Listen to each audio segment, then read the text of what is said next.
ونصلي على رسوله الكريم.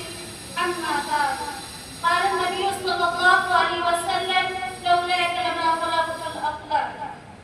پستی سے بلندی کی طرف پرواز کرتی ہوں، پستی سے بلندی کی طرف پرواز کرتی ہوں، خدا کے نام سے میں تقریر کا آغاز کرتی ہوں۔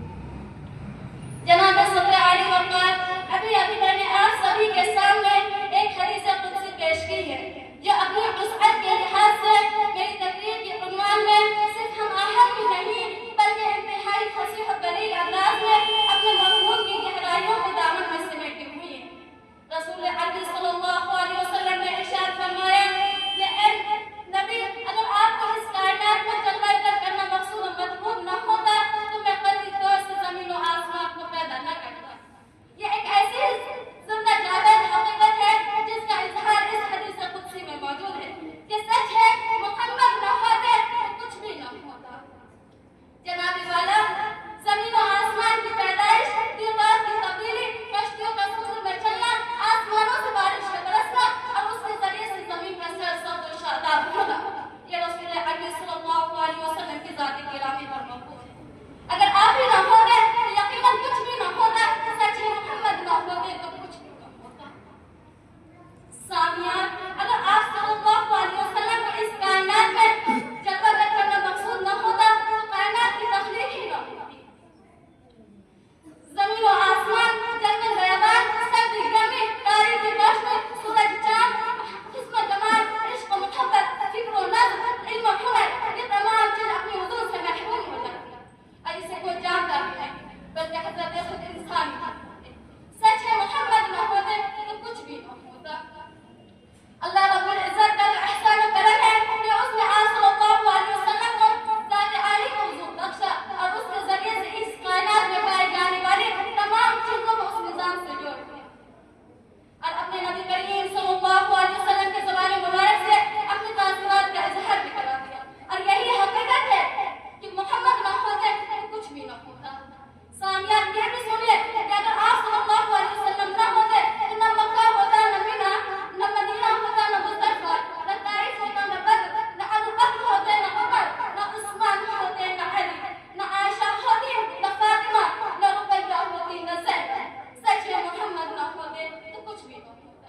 یہی نہیں بلکہ آپ صلی اللہ علیہ وسلم نہ ہوتے تو نہ جنگ ہوتی، نہ جدال ہوتا، نہ اتحاد ہوتا، نہ اختلاف ہوتا، نہ زندگی ہوتی، نہ موت ہوتا، نہ دم ہوتا، نہ روح ہوتا، نہ حسن ہوتا، نہ نکھار ہوتا، نہ جلال ہوتا، نہ جمال ہوتا۔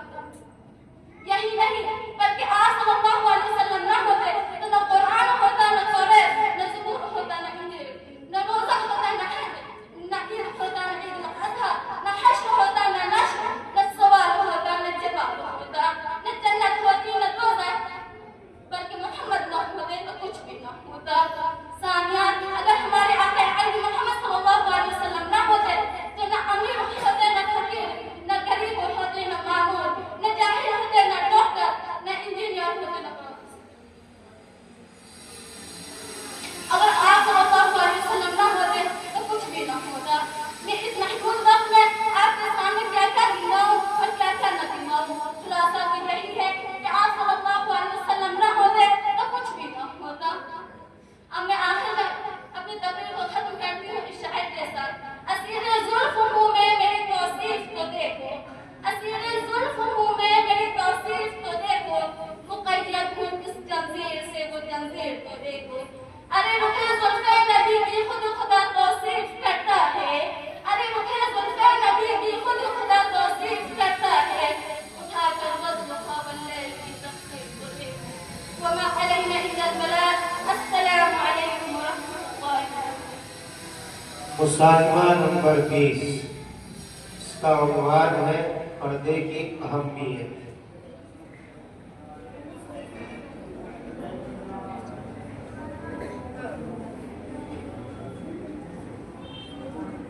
السلام علیکم ورحمۃ اللہ وبرکاتہ۔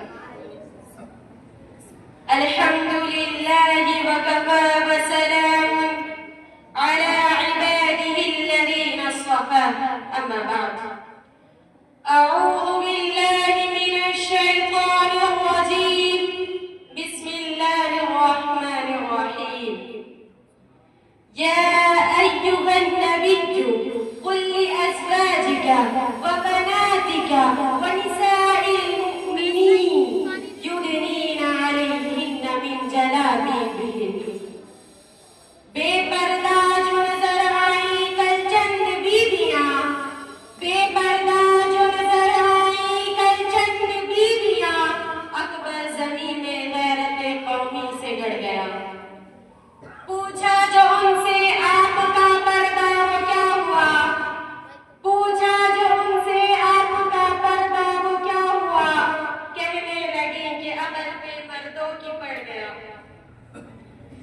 معزز سامعین، قرآن کریم کی آیت کا ایک ٹکڑا جو میں نے ابھی آپ کے سامنے پڑھا، جس کے اندر حضور اکرم صلی اللہ علیہ وسلم کو اس بات کی ہدایت کی گئی ہے کہ اے نبی، آپ اپنی بیویوں، بیٹیوں اور مسلمانوں کی تمام عورتوں کو اس بات کا حکم دے دیجئے کہ وہ تھوڑی سی چادر اپنے اوپر ڈال لیں۔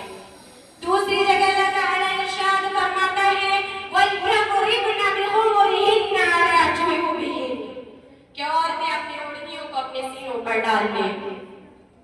معزز سامعین، جب مذہب اسلام کے روشن ستاروں سے کفر و الحاد، ظلم و جہالت کے بادل چھٹ گئے، بے غیرتی اور بے حیائی کی تاریکیاں ختم ہو گئی، قرآن پاک کے عدل و انصاف سے باطل کے لہراتے جھنڈے گر پڑے، مظلوموں اور بے قصوں کو مساوات و برابری کا درجہ ملا، خاص طور پر ان عورتوں کو جو ظلم و ستم کے چکی میں پس رہی تھی، مسائل و آلات کے پہاڑوں پر توڑے جا رہے تھے۔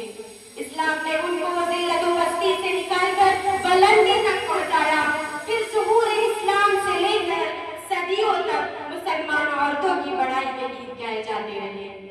اگر تاریخ کے اوراق کو کھول کر دیکھ لیے جائے تو غیر مسلم عورتوں پر مسلمان عورتوں کی برتری اور فضیلت دکھائی دے گی، مگر دیکھتے ہی دیکھتے پوری دنیا میں شیطانی ڈنکے بجنے لگے۔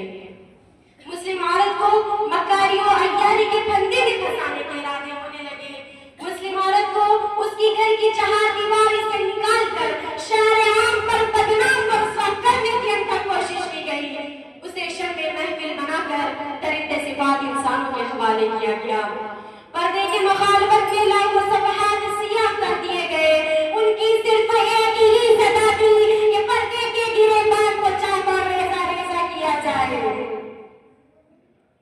چنانچہ خواہشات کی ان پٹھیوں نے ان کی آرزویں پوری ہو گئی اور انہوں نے آہستہ آہستہ مسلمان خواتین کو بہکا دیا، اور مسلم عورتوں نے بھی پردہ جیسی عظیم نعمت کو اپنے پیٹھ پیچھے ڈال کر مردوں کے ساتھ کاندھے سے کاندھے ملا کر چلنا شروع کر دیا۔ پھر نہ پوچھیے کہ اسلامی معاشرہ کن کن خرابیوں سے دوچار ہوا، کتنی مصیبتوں اور کتنی آفتوں کا سامنا ہوا۔ معزز سامعین، آج اگر اسلامی دشمن پردے کے خلاف نعرہ بلند کرتے ہیں تو ہمیں اس پر کوئی تعجب و حیرانی بھی نہیں، مگر افسوس سد افسوس آج ہماری قوم میں ایسے بہت سے لوگ ہیں جو مسلمان ہونے کا دعویٰ کرتے ہیں اور محمد عربی صلی اللہ علیہ وسلم کی امتی کہلاتے ہیں، مگر وہ بھی اسی ذہنی غلامی کا شکار ہیں۔ ایسے ہی لوگوں کے لیے کسی شاعر نے کہا ہے، انہی کی محفل سوارتا ہوں چراغ میرا ہے رات ان کی، انہی کی محفل سوارتا ہوں چراغ میرا ہے رات ان کی، انہی کی مطلب کی کہہ رہا ہوں زبان میری ہے بات ان کی۔ میری دینی بہنوں، آج پردے کے خلاف مناظرہ بازیاں اور مضمون نگاریاں ہوتی ہیں، پردے کے خلاف تحریکیں چلتی ہیں، پردے کو ناانصافی بتایا جاتا ہے، عورت کے لیے پردے کو قید و بند سے تعبیر کیا جاتا ہے، پردے کو قید بتایا جاتا ہے، پردے کو وحشیت بتایا جاتا ہے۔ آج ہمارا خاندانی و معاشرتی نظام بالکل تباہ ہو چکا ہے، اخلاق و عادات شرم و حیا کا جنازہ نکل چکا ہے۔ یہی وہ تہذیب ہے کہ جس نے عورت کو چراغ خانہ بننے کے بجائے اس کے اندر شمع محفل بننے کا جذبہ ابھارا ہے۔ رواج بے حجابی خوشنما کانٹوں کی مالا ہے، رواج بے حجابی خوشنما کانٹوں کی مالا ہے، نئی تہذیب سے ہوشیار تاریخ اجالا ہے۔ میں اپنی تقریر کو یہی ختم کرتی ہوں، وآخر دعوانا الحمدللہ رب العالمین۔ السلام علیکم ورحمۃ اللہ۔ مصاحبہ نمبر 21، اس کا عنوان ہے تعلیم نسواں۔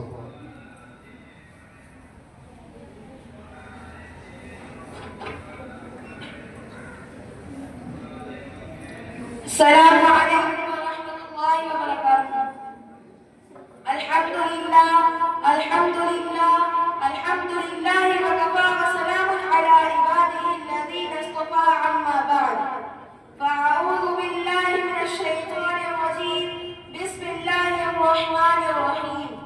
هل يستوي الأعمى والبصير؟ قال النبي صلى الله عليه وسلم طلب العلم فریضۃ علی کل مسلم۔ صدر گرامی، قدر اور معزز حاضرین، آج مجھے جس موضوع پر لفظ شائع کرنا ہے وہ ہے لڑکیوں کے لیے تعلیم کی اہمیت۔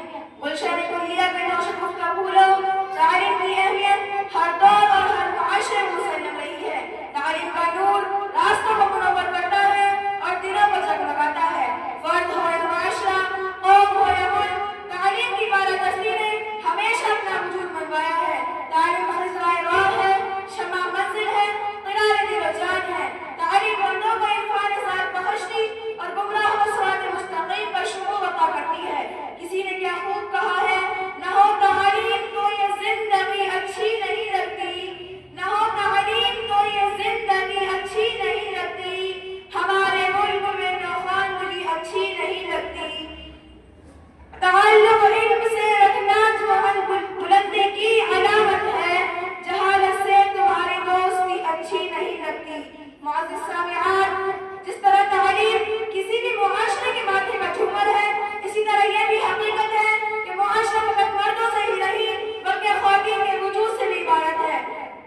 جب دختران قوم اپنے معاشرے کے کلاس میں حصہ ہے تو ان کی تعلیم بھی اتنی اہمیت رکھتی ہوگی جتنی جوانان قوم کی۔ معزز سامعین و سامعات، تاریخ شاہد ہے تعلیم یافتہ خواتین اور لڑکیوں نے کارزار عمل میں ناقابل فراموش کارنامے انجام دیے ہیں۔ لڑکیاں گھروں کا نور ہیں۔ اگر آپ ایک لڑکی کو زیور تعلیم سے آراستہ کریں گے تو ایک خاندان کی بہترین تربیت کی بنیاد رکھیں گے۔ ماں کی گود بچے کی اول تربیت ہے۔ آج کی بچیاں کل کی مائیں ہیں۔ اگر وہ تعلیم یافتہ ہوں گی تو ان کی گود میں ایک ایسی قوم پرورش پائے گی جو وقت کی آنکھوں میں آنکھ ڈال سکتی ہو اور قوم وطن کی ترقی کا نیا باب رقم کر سکتی ہو۔ اسی لیے ایک صاحب اعظم نے کہا تھا، اے ماں بہنوں بیٹیوں قوموں کی عزت تم سے، اے ماں بہنوں بیٹیوں قوموں کی عزت تم سے شعور زندگی ہر عظمت تم سے ہے۔ صدر ذوالفقار نبی کریم صلی اللہ علیہ وسلم نے ارشاد فرمایا کہ علم کا حاصل کرنا ہر مرد اور ہر عورت پر فرض ہے۔ معزز سامعین، اگیان کی باتیں تاریخ کے مختلف ادوار سے گزر کر جب ہم آزادی بر صغیر میں داخل ہوتے ہیں تو دختران قوم اور طالبات کا کردار نہایت قابل ستائش حاصل پاتے ہیں۔ حضرت علی جوہر کی والدہ، پھر ان کی بیگم حضرت روحانی، آقا فاطمہ الکبریٰ، نور الصبح سے بیگم، ان کے علاوہ دیگر حضرات کی ایک طویل فہرست ہے جنہوں نے تعلیم کی آشنائی سے بدولت تحریک آزادی میں شاندار کردار ادا کیا۔ یہی تھی دختران قوم علم حق کی شمشیریں، یہی تھی دختران قوم علم حق کی شمشیریں، جنہوں نے کاٹ ڈالی قوت و باطل کی زنجیریں۔ عمل اور علم کی دولت سے روشن خود کے سینے ہیں، انہی سے جگمگاتی ہیں ہماری ملت کی تقدیریں۔ معزز سامعین، اگر ہم لڑکیوں کی تعلیم سے نظر چرائیں گے تو آدھی سے زیادہ آبادی جہالت کے اندھیروں میں ڈوب جائے گی۔ جب یہ نصف آبادی جہالت کا شکار ہوگی تو اندھیروں سے اندھیرے ہی پھیلیں گے، تاریکیوں سے اجالے جنم نہیں دیا کرتے۔ ایک نامور والد نے کہا تھا کہ تم مجھے 10 اچھی مائیں دو، میں تمہیں ایک بہترین قوم دوں گا۔ ہم تو اس دین کے ماننے والے ہیں جنہوں نے بچے کی پہلی درس کا ماں کی گود قرار دی ہے، جو سراپا نور اور سراسر روشنی ہے۔ طب ہو یا تدریس، انجینئرنگ ہو یا سیاسی امور، سائنسی امور ہو یا احیاء تعلیم، میں ان جذبات کے ساتھ اب اجازت چاہوں گی کہ وہی ہے راہ تیرے عزم و شوق کی منزل، وہی ہے راہ تیرے عزم و شوق کی منزل، جہاں ہے فاطمہ و عائشہ کے نقش قدم، اسی پر چلنا ہے تجھ کو چراغ علم لیے، وصد و وقار اڑانا ہے کہ وفا کا علم، وما علینا یا البلاغ۔ السلام علیکم ورحمۃ اللہ وبرکاتہ۔ مصاحبہ نمبر 22 اس کا عنوان ہے پردے کی اہمیت۔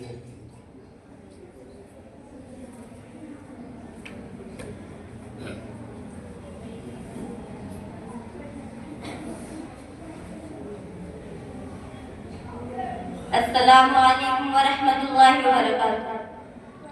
الحمدللہ الحمد لله وكفى وسلام على عباده الذين اصطفى أما بعد فأعوذ بالله من الشيطان الرجيم بسم الله الرحمن الرحيم يا أيها النبي قل لأزواجك وبناتك ونساء المؤمنين يدنين عليهن من جلابيبهن بے پردہ جو نظر آئیں کل چند بیبیاں بے پردہ جو نظر آئیں کل چند بیبیاں اکبر زمین میں غیرت قومی سے گڑ گیا پوچھا جو ان سے آپ کا پردہ وہ کیا ہوا پوچھا جو ان سے آپ کا پردہ وہ کیا ہوا کہنے لگی کہ عقل پہ مردوں کی پڑ گیا گلشن کلیہ کی نوش گفتگو میں نے قرآن کریم کی ایک آیت کا ٹکڑا آپ حضرات کے سامنے پڑھا جس کے اندر نبی صلی اللہ علیہ وسلم کو اس بات کی ہدایت کی گئی ہے کہ اے نبی اپنی بیویوں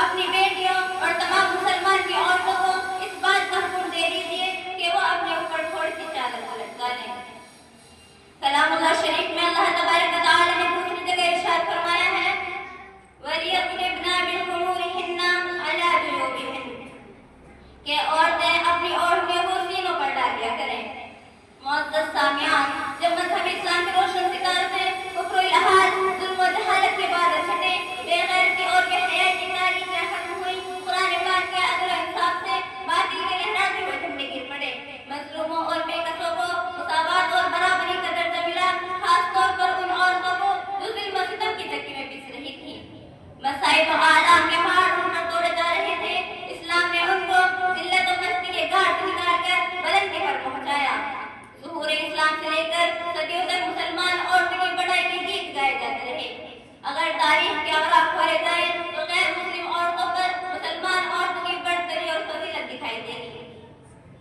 لیکن دیکھتے ہی دیکھتے پوری دنیا میں شیطانی ڈنکے بجنے لگے اور مسلمان عورتوں کو مکاری اور عیاری کے پھندے میں پھنسانے کے ارادے ہونے لگے اور مسلمان عورتوں کو اس کے گھر کی چہار دیواری سے نکال کر شارع عام پر بدنام اور رسوا کرنے کے انتھک کوشش کی گئی اسے شمع محفل بنا کر درندہ صفت انسانوں کے حوالے کیا گیا اور پردے کی مخالفت میں لاکھوں صفحات سیاہ کر دیے گئے ان کی صرف ایک ہی صدا تھی کہ پردے کے گریبان کو چاک اور ریزہ ریزہ کیا جائے اور عورت کو بے لگام اور بے حیا چھوڑ دیا جائے وہ جو چاہے وہ دکھائے چنانچہ خواہشات کہ ان پٹھوں کی آرزو پوری ہوئی اور انہوں نے آہستہ آہستہ مسلم خواتین کو بہکا لیا اور مسلم عورتوں نے بھی پردہ جیسے عظیم نعمت کو پیٹ پیچھے ڈال کر مردوں کے ساتھ کاندھے سے کاندھا ملا کر چلنا شروع کر دیا پھر نہ پوچھیے کہ اسلامی معاشرہ کن کن خرابیوں سے دو چار ہوا کتنی مصیبتوں اور آفتوں کا سامنا ہوا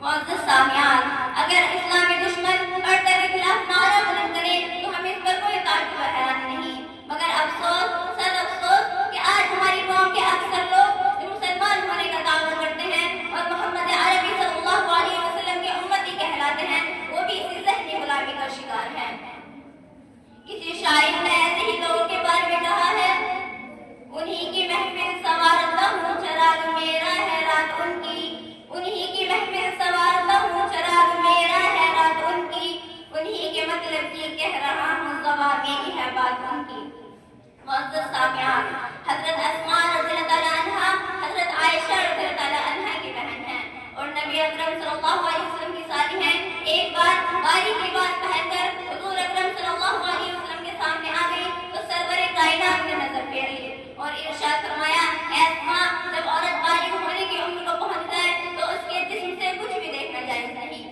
سوائے اس کے چہرے اور ہتھیلیوں کے اس لیے رب ذوالجلال نے نہ صرف عورتوں کو بلکہ مردوں کو بھی اپنی نگاہ نیچے رکھنے کا حکم دیا ہے معزز سامعین آج ہماری ماں و بہنوں کو چاہیے کہ اپنے گریبان میں جھانک کر دیکھے کہ پردے کے حکم خدائے وحدہ لا شریک سے دعا کیجیے کہ وہ ہمیں اسلامی احکام اور اسلامی تعلیمات پر چلنے کی توفیق عطا فرمائے اور ہمارے معاشرہ کو اسلامی معاشرہ بنا دے آمین ثم آمین وآخر دعوانا ان الحمد للہ رب العالمین السلام علیکم ورحمۃ اللہ مصاحبہ نمبر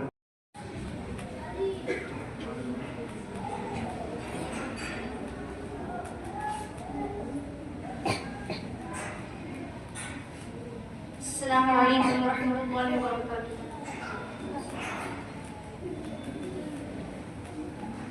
الحمد لله رب العالمين، والصلاة والسلام على سيد الأنبياء والمرسلين محمد وآله وأصحابه أجمعين ومن تبعهم بإحسان إلى يوم الدين. أما بعد، قال الله تعالى في كتابه المبين: أعوذ بالله من الشيطان الرجيم، بسم الله الرحمن الرحيم. يا أيها النبي إنا أرسلناك شاهدا ومبشرا ونذيرا وداعيا إلى الله بإذنه وسراجا منيرا. زبان پر بار خدائے کس کا نام آیا، زبان پر بار خدائے کس کا نام آیا، میرے نطق نگوں سے میرے زبان کے لیے، زمین و زمان تمہارے لیے، مکین و مکان تمہارے لیے، ہم آئے یہاں تمہارے لیے، اٹھے بھی وہاں تمہارے لیے. معزز سامعان، سیدنا ابراہیم خلیل اللہ ام القریٰ مکہ مکرمہ میں رب العالمین احکم الحاکمین کے حکم سے جس وقت کعبۃ اللہ کی تعمیر کر رہے تھے تو ان کے زبان پر یہ دعا مچل رہی تھی: ربنا وابعث فیہم رسولا منہم یتلو علیہم آیاتک ویعلمہم الکتاب والحکمہ ویزکیہم انک انت العزیز الحکیم. اے ہمارے رب، آپ ان لوگوں میں انہی میں سے ایک ایسا رسول بھیجیے جو ان پر تیرے آیتوں کی تلاوت کرے، ان کا تزکیہ کرے، ان کو کتاب و حکمت کی تعلیم دے، بے شک آپ بہت بڑے حکمت والے ہیں. معزز سامعین، یہ وہ دعا تھی جو دل کی گہرائیوں سے نکلی تھی، یہ مراد خلیل اور آرزو ابراہیم تھی، یہ امام عالم کی تمنا اور التجا تھی. پاکیزہ مقام پر ادا ہونے والے وہ نورانی کلمات تھے جو رب العالمین کے دربار میں شرف و قبولیت سے ہمکنار ہوئے. خالق کائنات نے اپنے خلیل کی آرزوؤں کو پورا کرنے کا فیصلہ فرما لیا. دعا کرنے والا امام الناس تھا اور قبول کرنے والا رب الناس تھا. لہٰذا اسی دن سے قدسیہ میں اس رسول اور مطلوب کا تذکرہ ہونے لگا، آسمانوں میں ان کا چرچا ہونے لگا. انبیاء و مرسلین اس نبی آخر کی بشارت دیتے رہے، کتب و صحائف اس کے اوصاف گناتے رہے، تورات و انجیل کے صفحات اس کی ثناخوانی کرتے رہے. روح اللہ نے اس کی بشارت سنائی، کلیم اللہ نے اس کی اطاعت کی تمنا کی. شب و روز گزرتے رہے، اتوار بدلتے رہے، آفتاب ان کی زیارت کی تمنا میں زیاداشی کرتا رہا، مہتاب شوق دیدار میں چاندنی نشور کرتا رہا. گلاب بلبل یاسمین و سنبل اس کی زیارت کے لیے بیتاب تھے، جمادات و نباتات اس کے لیے فرش راہ تھے، طیور و حیوانات اس کے لیے چشمے برا تھے. مختصر یہ ہے کہ اس کائنات کا ذرہ ذرہ، پتا پتا، بوٹا بوٹا انتظار کی گھڑیاں گن کر گزار رہا تھا. معزز سامعین، جب شوق انتظار بے سدر ہو گیا اور صبر کا یارہ نہ رہا تو ماہ ربیع الاول 570 عیسوی 2 شنبہ کے روز ولد امین مکہ مکرمہ میں قریش کے سب سے معزز خاندان بنو ہاشم میں عبد المطلب کے لخت جگر عبداللہ کے گھر بی بی آمنہ کے بطن مبارک سے اس ماہ رسالت کی ولادت کا سعادت ہوتی ہے جس کی نورانی کرنوں سے شرک کی ظلمت کو کافر ہونا تھا. معزز سامعین، آپ صلی اللہ علیہ وسلم کی ولادت 9 ربیع الاول اور بعض روایتوں کے اعتبار سے 12 ربیع الاول کو ہوئی تھی. ایک نئی صبح طلوع تھی، ایک نئے دور کا آغاز تھا. آج کی صبح وہی صبح جانے فضا تھی جس کے انتظار میں فرشتے بس آرائیاں کر رہے تھے.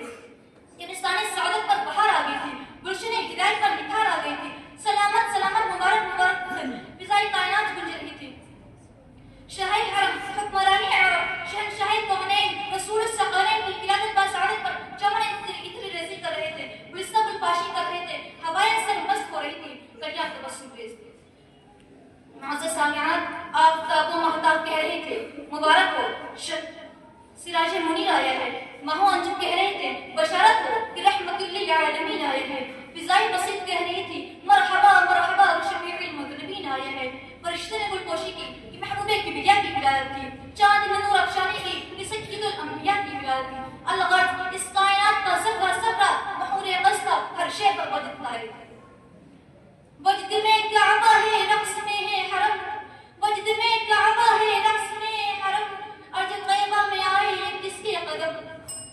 مرحبا کا حرم سمت ہے زیر بم، مرحبا کا حرم سمت ہے زیر بم، جھومتے ہیں مسرت سے لوح و قلم. السلام علیکم ورحمۃ اللہ وبرکاتہ. مصاحبہ نمبر 25 اس کا عنوان ہے تعلیم نسواں.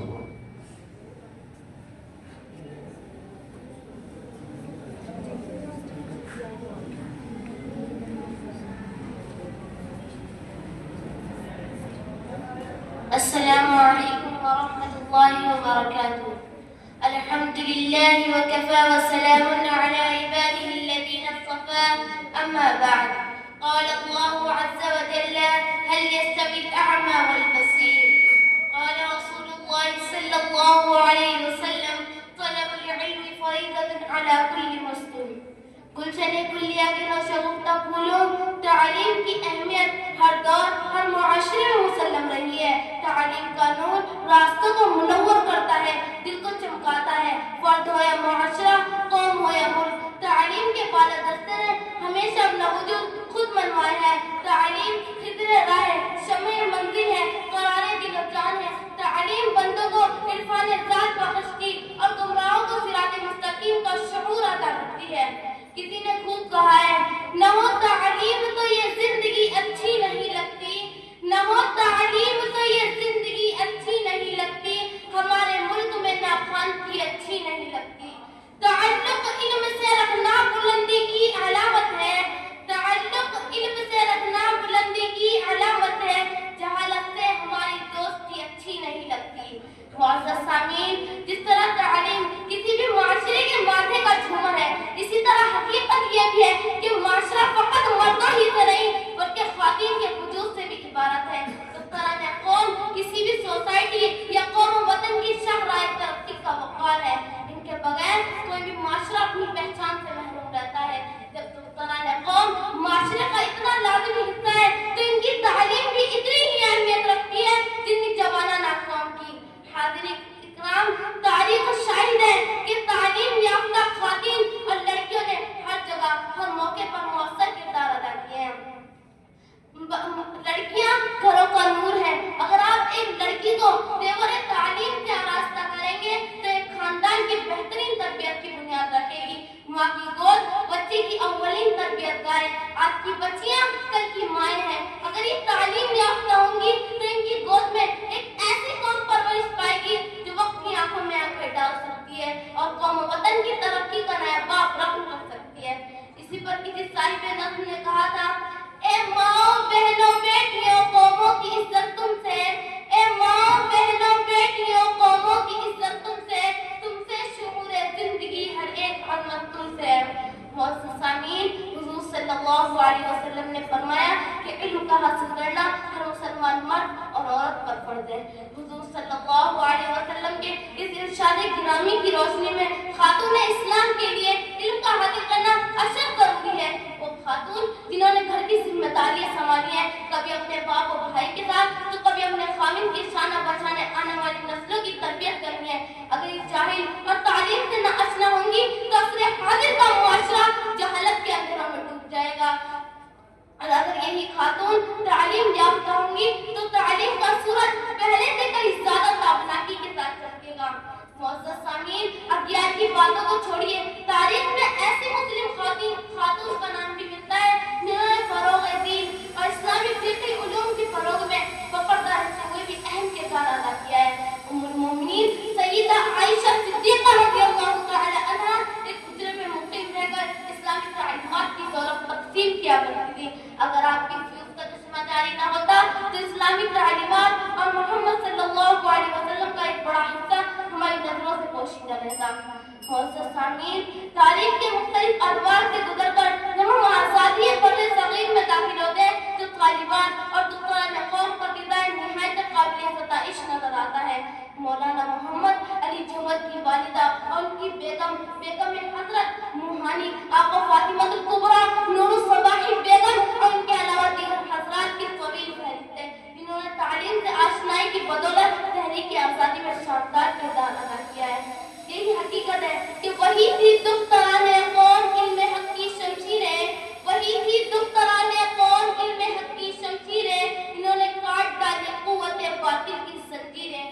کہ علم و عمل کی دولت سے روشن ان کے سینے ہیں، علم و عمل کی دولت سے روشن ان کے سینے ہیں، انہی سے جگمگاتی ہے میری ملت کی تقدیریں. معزز سامعین، اگر ہم لڑکیوں کی تعلیم سے نظر چرائیں گے تو آدھی سے زیادہ آبادی جہالت کے اندھیروں میں ڈوب جائے گی، اور جب نصف آبادی تاریکیوں کا شکار ہوگی تو پھر اندھیروں سے اندھیرے ہی پھیلیں گے. تاریکیوں سے اجالے جنم نہیں لیا کرتے، اس لیے لڑکیوں کو تعلیم کے استحقاق سے